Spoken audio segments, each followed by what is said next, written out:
Hello friends, आज के lecture में हम देखेंगे general register organisation. Register organisation किस तरीके से किया गया है कंप्यूटर ओरिएंटेड आर्किटेक्चर में, और यही स्ट्रक्चर को फिर हम मॉरिस मैनो में इंप्लीमेंट करने की कोशिश करेंगे ताकि हमारा प्रैक्टिकल कंसेप्ट भी क्लियर हो जाए। फाइन, हम रजिस्टर ऑर्गेनाइजेशन जो मॉरिस मैनो साहब ने दिया हुआ है उसको समझने की कोशिश करते हैं। आप देख सकते हो यहाँ पर इन्होंने 7 डिफरेंट रजिस्टर्स लिए। ये रजिस्टर्स क्या काम करेंगे? कभी ये registers as an input form में काम करेंगे और जब ये प्रोसेस हो जाएगा तो इसका फाइनल आंसर इसी कोई रजिस्टर में स्टोर किया जाएगा। बट अगेन, ये जितने भी रजिस्टर्स में वैल्यू होगी ये सब क्लॉक पल्स के बेसिस पे काम करेगी। Is it clear? यहाँ पे स्ट्रक्चर क्या समझा रहा है? हर रजिस्टर्स में जितने भी रजिस्टर्स है, हर रजिस्टर में एक 8x1 मक्स लिया हुआ है, उसमें हर इनपुट दिया जाता है। सिमिलरली यहाँ पर भी 8x1 मक्स है और यहाँ पे भी इनपुट दिया जाता है।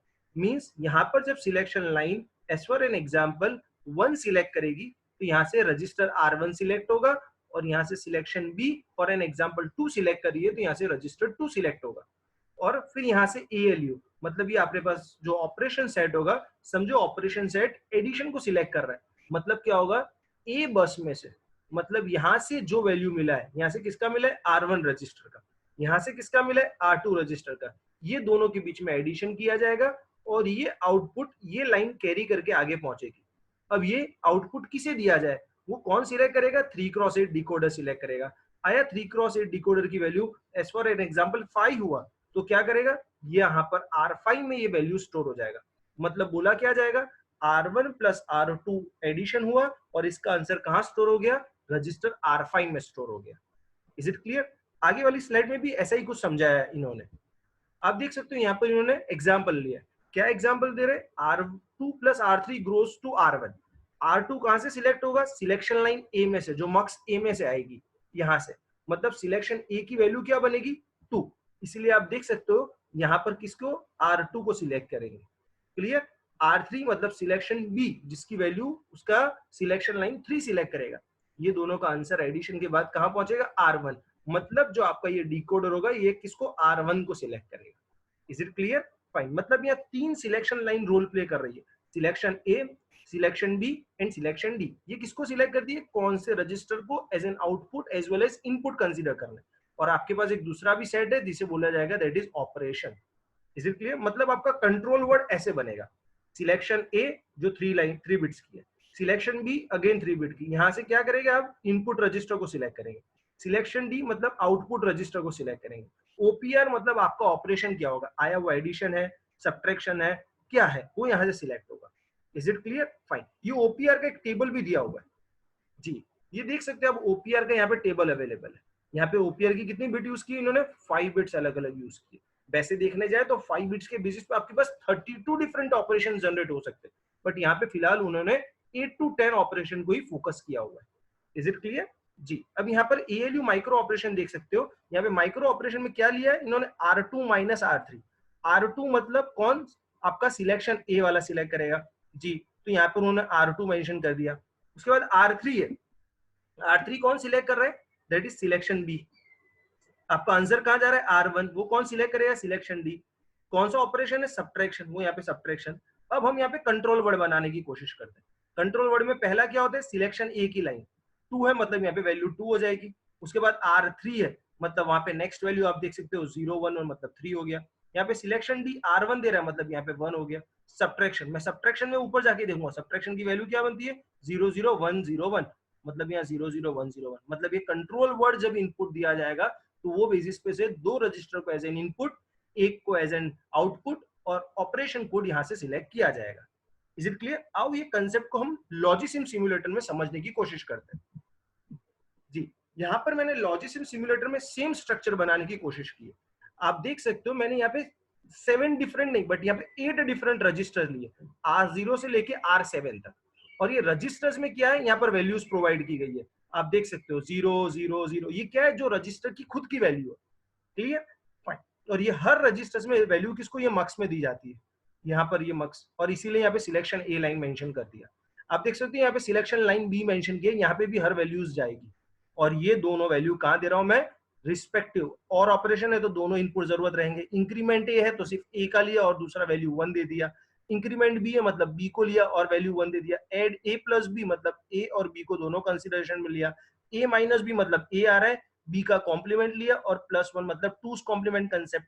डिक्रीमेंट है तो जब आपका सेकंड इनपुट 1 1 होगा तो एज ए डिक्रीमेंट काम करेगा। ये shift left A that is rotate, left के लिए कितनी बिट रोटेट करनी है 1, मतलब यहाँ पे मैंने 0 1 मेंशन किया। या ये क्या डिफाइन करेगा, कितनी वैल्यू आपको रोटेट करनी है। शिफ्ट राइट तो रोटेट राइट के लिए यहाँ पे 1, और ये सबको कहाँ दे दिया मैंने, मक्स में। अब यहाँ पे मक्स मेरा सिलेक्ट करेगा आया, फॉर एग्जाम्पल 0 0 0 है तो मतलब ये वाला इनपुट सिलेक्ट होगा। 0 1 0 है मतलब ये बोल सकता हूँ ये मेरा ऑपरेशन कोड है। Is it clear? वहां पे 5 बिट का था, यहाँ पे 3 बिट, बिकॉज मैं 8 ऑपरेशन को ले रहा हूँ। Is it clear? फाइन। और ये इसका फाइनल आंसर कहाँ जा रहा है आप देख सकते हो, ये डीमक्स। मैं डिकोडर यूज करूँ या डीमल्टीप्लेक्सर, बात एक ही रहेगी। और डीमक्स के अंदर से हर लाइन रिस्पेक्टिव रजिस्टर्स को दी जाती है। Is it clear? फाइन। अब हम प्रैक्टिकली इसको करके देखें ताकि आपको कंसेप्ट अच्छी तरह पता चल जाए। यहां मुझे 1 करना पड़ेगा ताकि मेरा हर रजिस्टर्स वर्किंग कंडीशन में आ जाए। क्लियर? समझो कि मैं यहाँ पे यूज कर रहा हूं that is register R6। As for an example मैं R6 को यूज कर रहा हूं, तो R6 की वैल्यू मैं फॉर एन एग्जाम्पल दे रहा हूं 5। Is it clear? ओके। और मैं यहां से रजिस्टर R4 को यूज कर रहा हूं जिसकी वैल्यू मैं दे रहा हूं अगेन फॉर एन एग्जाम्पल 6। मतलब R6 की वैल्यू हो गई 5, R4 की वैल्यू होगी दैट इज 6। अब ये R6 समझो कि मैं यहां से सिलेक्ट कर रहा हूं। 6 मतलब आपको 6th वाली वैल्यू मतलब 1 1 0, मतलब यहां से 6 ये वाले R6 सिलेक्ट होगा, और उसके लिए मुझे यहाँ पर पहले 1 करना रहेगा। यहाँ से मुझे किसको, R4 को मतलब 4th को सिलेक्ट करना है, मतलब मैं करूंगा 1 0 0 और इसको यहाँ पे दे दूंगा 1। क्लियर? मतलब एक ऑप्शन मेरा क्या हुआ दैट इज 5 और एक ऑप्शन क्या हुआ मेरा that is 6। Is it clear? Fine. अब ये दोनों इनपुट यहाँ जाएंगे। अब एज फॉर एन एग्जाम्पल मुझे एडिशन ऑपरेशन करना है। अब एडिशन ऑपरेशन कौन सा है यहाँ पर, दैट इज 0 1 2 एंड 3। तो मैं क्या करूंगा यहाँ पे दैट इज 3 को सिलेक्ट करूंगा और इसको यहाँ पे दे दूंगा that is 1। Is it clear? Fine. मतलब क्या हुआ, यहां से वैल्यू मेरे पास क्या पहुंचेगी दैट इज, बिकॉज मैं 1 1 दे रहा हूं मतलब 6th इनपुट मतलब 5, यहां से वैल्यू क्या जाएगी दैट इज 6। मतलब आपका क्या होगा 5 + 6। अगर हम देखने जाए तो 5 कैसे लिखेंगे आप 1 0 1, 6 कैसे लिखेंगे आप 6 लिखेंगे उसके बाद 1 1 0। आप अगर इसका एडिशन देखने जाए तो एडिशन क्या होगा, आपको यहाँ पे 1 + 0 1, फिर आपको मिलेगा अगेन दैट इज 0 + 1 1 और 1 + 1 0, और यहाँ पे एक एक्स्ट्रा बीट आएगी जिसको आप बोलेंगे दैट इज कैरी, मतलब यहाँ पे कैरी भी 1 सेट हो जाएगा। Is it clear? मतलब ये वैल्यू क्या हुआ 3 और कैरी फ्लैग सेट होना चाहिए। Is it clear? 100%? Okay fine. मतलब मेरा यहाँ पे कैरी फ्लैग सेट होना चाहिए एडिशन के बाद, तो मैं यहाँ एडिशन के बाद यहाँ पे वैल्यू दे रहा हूँ। अगर मैं जैसे ही वैल्यू लूंगा तो जी हाँ वैल्यू 1 सेट हो रहा है, और देखता हूँ आया यहाँ से ये आंसर जो कैरी कर रहा है वो 3 है या नहीं है। और वो 3 मुझे किसे देना है, फॉर एन एग्जाम्पल मैं दे रहा हूँ उसको रजिस्टर R1 को। अभी R1 में फिलहाल वैल्यू क्या लोडेड है 1, वो 3 से ओवरराइट होती या नहीं होती। तो पहले मुझे क्या करना है R1, मतलब मैं यहाँ वैल्यू 1 कर दूंगा, मक्स डीमक्स को वर्किंग में लेके आऊं। अब मैं क्लॉक पल्स से चेंज करूंगा, जैसे ही मैं क्लॉक पल्स ट्रिगर करूंगा मेरा जो फाइनल आंसर 3 है वो R1 में रिफ्लेक्ट होगा, ये नेगेटिव और ये पॉजिटिव। जी हाँ, आप देख सकते हैं R1 में वैल्यू 3 रिफ्लेक्ट हो गया। Is it clear? फाइन। आओ और एक एग्जांपल देखते हैं ताकि आपका कंसेप्ट और अच्छी तरह क्लियर हो। समझो मैं इसे भी 0 कर दे रहा हूं, इसको भी 0 करता हूं और ये भी मेरा 0 हो जाता है। अब समझो मैं R7 में वैल्यू प्रोवाइड करता हूं एज फॉर एन एग्जांपल 7, और समझो मैं R2 में वैल्यू प्रोवाइड करता हूं फॉर एन एग्जांपल 4। मतलब ये 7th वाला, मतलब यहाँ से ये क्या करूंगा दैट इज 1 1 1, मतलब ये 7th सिलेक्ट होगा। और R2 कर रहा है मतलब 2, मतलब मैं यहाँ करूंगा that is 0 1 0। Is it clear? ये दो मेरे यहाँ पर वैल्यूज चलेगी। अब ये दोनों यहाँ पर, अब मैं फॉर एन एग्जांपल चाहता हूँ कि सब्ट्रैक्शन करूं। सब्ट्रैक्शन के लिए क्या है 0 1 2 3 एंड 4, मतलब मुझे यहाँ करना पड़ेगा 4। क्लियर? अब ये मैं 4 कर देता हूँ। जैसे मैं 4 करूंगा और अब मैं इसे प्रोसेस करूँ और ये वैल्यूज आप देख सकते हो यहाँ पर आएगी। Is it clear? और मैं ये आंसर किसको देना चाहता हूँ, एज फॉर एन एग्जांपल मैं देना चाहता हूँ 5 को, R5, मतलब मैं करता हूँ 1 0 1। क्या आंसर आएगा 7 - 4, आंसर आना चाहिए 3। जी, मैं जैसे ही क्लॉक पर ट्रिगर करूंगा तो आप देखेंगे R5 में, मतलब यहाँ भी फिलहाल जो वैल्यू 0 है वो 3 हो जाएगी, ये डिसेबल और ये एनफ। जी हाँ, आप देख सकते हो आंसर 3 आया। Is it clear? यहाँ पर जो मॉरिस मैनो साहब ने जो स्ट्रक्चर दिया है उसको मैं कुछ लेवल तक इंप्लीमेंट करने की कोशिश किया हूँ। Is it clear? फाइन। यहाँ पे आप ऑपरेशन की वैरायटीज चेंज कर सकते हो। यहाँ पर मैंने मेरे बेसिक कंफर्ट के लिए ये डिफरेंट ऑपरेशन यूज किए, इसके अलावा भी डिफरेंट ऑपरेशन यूज किए जा सकते हैं। Is it clear? तो आई होप सो ये पर्टिकुलर लेक्चर में जो हमने जनरल पर्पस रजिस्टर को इंप्लीमेंट करने की कोशिश की वो आपको पता चल गया होगा। Is it clear? फाइन। यहां से ये ऑपरेशन कंट्रोल वर्ड भी कैसे जनरेट होता है ये भी आपको पता चल गया होगा। Is it clear?